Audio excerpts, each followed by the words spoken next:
So I must say that I believe we stand about where, in good company today, in halls such as this, where your predecessors, where Dave Dubinsky himself actually stood, where another former president stood, and fought this issue out of Social Security against the same charges.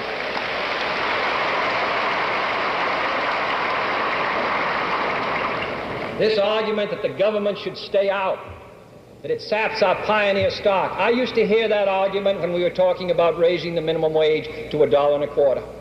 I remember one day being asked to step out into the hall, and up the corridor came four distinguished-looking men with straw hats on and canes. They told me they had just flown in from a state in their private plane, and they wanted me to know that if we passed a bill providing for time and a half for service station attendants who were then working about 55 to 60 hours at straight time, it would sap their self-reliance. The fact of the matter is, what saps anyone's self-reliance is working 60 hours at straight time, or working at 85 or 95 or $1 an hour. All depending upon filling out a pauper's oath and going and then getting it free. Nobody in this hall is asking for it for nothing. They are willing to contribute during their working years. That is the important principle which has been lost sight of.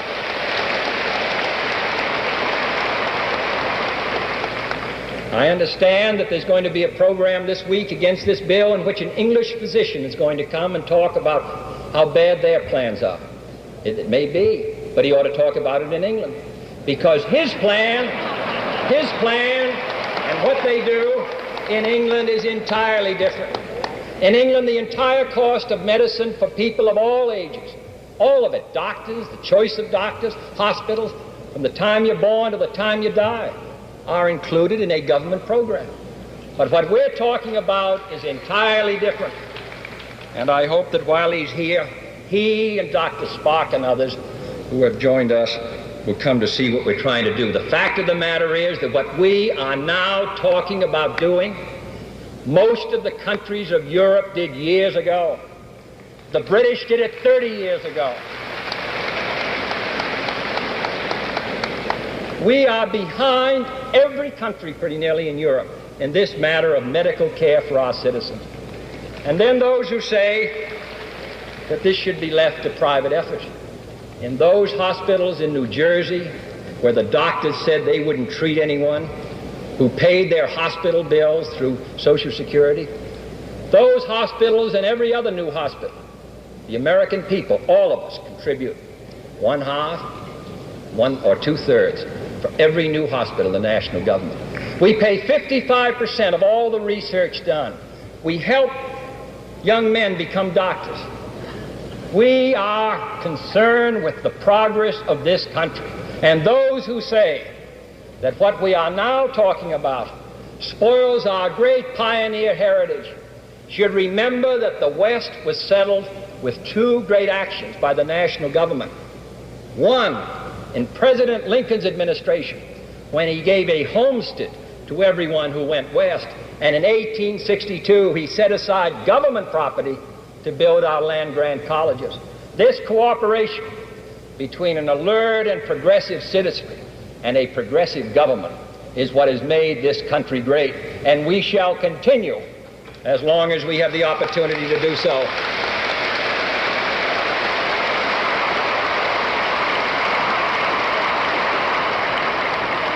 This matter should not be left to a mail campaign where senators are inundated, or congressmen, 25 and 30,000 letters.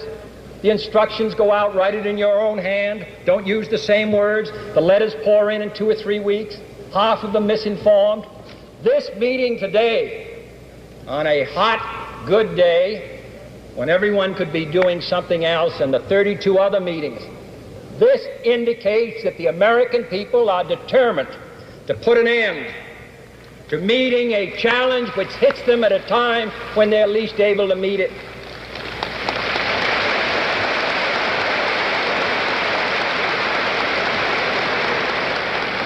And then finally, I had a letter last week saying you're going to take care of all the millionaires and they don't need it.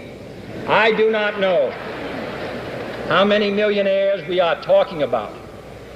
But they won't mind contributing $12 a month to Social Security. And they may be among those who will apply for it when they go to the hospital. But what I will say is that the national government, through the tax laws, already takes care of them, because over 65 they can deduct all their medical expenses. What we are concerned about is the person not who has not got a cent, but those who saved and worked and then get hit. Then there are those who say, well, what happens if you die before you're 65? Well, there isn't. You really don't care. You have no guarantees. But what we are talking about is our people are living a long time. Their housing is inadequate. In many cases, their rehabilitation is inadequate. We've got great unfinished business in this country. And while this bill does not solve our problems in this area, I do not believe it is a valid argument to say this bill isn't going to do the job. It will not. But it will do part of it. Our housing bill last year for the elderly, that won't do the job, but it will begin. When we retrain workers, that won't take care of unemployment chronically in some areas, but it's a start. We aren't able overnight to solve all the problems that this country faces. But is that any good reason why we should say, let's not even try? That's what we're going to do today. We are trying. We are trying.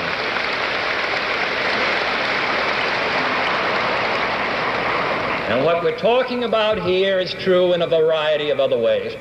All the great revolutionary movements of the Franklin Roosevelt administration in the 30s we now take for granted. But I refuse to see us live on the accomplishments of another generation. I refuse to see this country and all of us shrink from these struggles, which are our responsibility in our time, because what we are now talking about in our children's day will seem to be the ordinary business of government.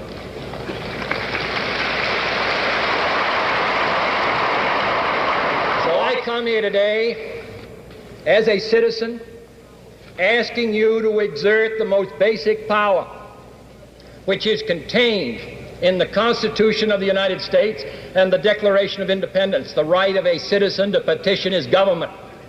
And I ask your support in this effort.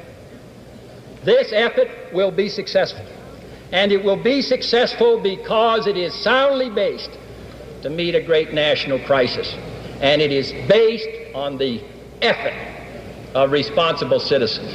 So I want to commend you for being here. I think it's most appropriate that the President of the United States, whose business place is in Washington, should come to this city and participate in these rallies, because the business of government is the business of the people, and the people are right here.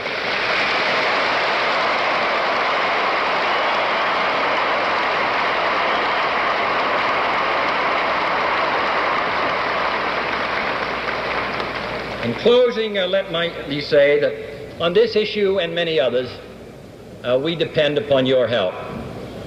This is the only way we can secure action to keep this country moving ahead. To have places to educate our children, to have decent housing, to do something about the millions of young children who leave our schools before they graduate. Every day I am reminded of how many things were left undone. 30 years ago they provided that no drugs be put on the market which were unsafe for hogs and for cattle. We want to take the radical step of doing the same for human beings. Anyone who says that Woodrow Wilson, as great a president as he was, and Franklin Roosevelt and Harry Truman, that they did it all, and we have nothing left to do, now are wrong. We ask you, the citizens of this country, the responsible and thoughtful doctors, the hospital administrators, all those who face this challenge of educating our children, finding work for our older people, finding security for those who have retired, all who are committed to this great effort of moving this country forward, come and give us your help.